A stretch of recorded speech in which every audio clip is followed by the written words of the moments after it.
going to talk about CLIL at the infant or pre-primary stage. Okay, first thing we have to bear in mind when working at CLIL in pre-primary is, well, as everybody knows, one of the principles of CLIL, of the CLIL principles coined by Coyle some time ago, was the 4 C's, which was culture, communication, cognition, and content. Thank you, Maya. That's it. Researchers and people who are doing investigation about CLIL, they are moving away from those 4 C's, and they are starting to talk about 4 new C's, which have to do with the 21st century skills. Right, critical thinking. Apply a very simple activity that most of us usually do in pre-primary education, like labeling, is applying the information they already know to some different kind of format. Let's go to the second step, which is analyzing.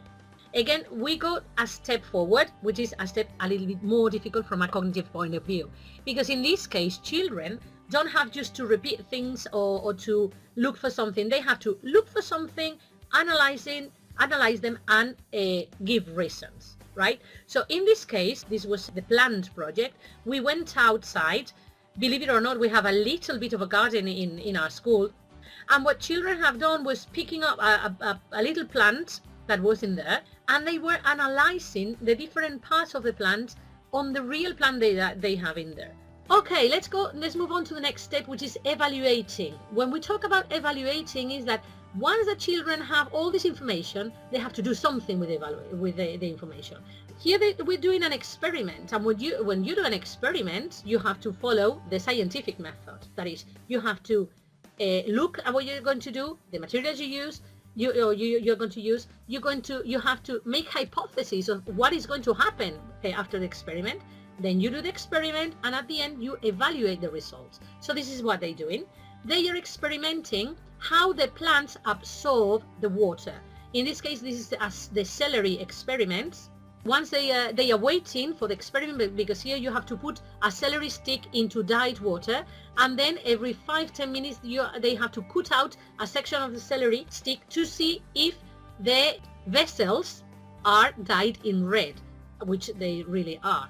And they see how the celery stick continues absorbing the water.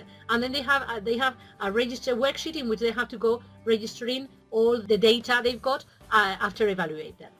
And afterwards we come to the top of the pyramid, which is creating. That is, creating means applying all the knowledge they have acquired previously into doing something, making something autonomously or with some help, but especially personally. Right. Up to this moment, we were talking about critical thinking, one of the 4 C's. Next one is communication. I'm not going to insist on this, but because I told you before. If we want children to be communicatively competent, we have to let them communicate, that is, speak.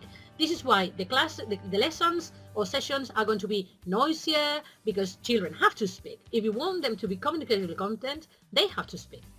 Then, as regards creativity, again, remember, when I talk about creativity, it's creativity not only from an artistic point of view, but also from a problem-solving point of view. So in this case, Juan at the left, he's solving a problem in which he has water on a measuring jug, and he has to solve the problem which I posted, that was, okay, how could you put the same quantity of water in 2 different jugs to have the same amount of water, but split up in 2? So they have to think about, okay, these are the different jobs I've got, these are the different possibilities I've got, and reach a solution.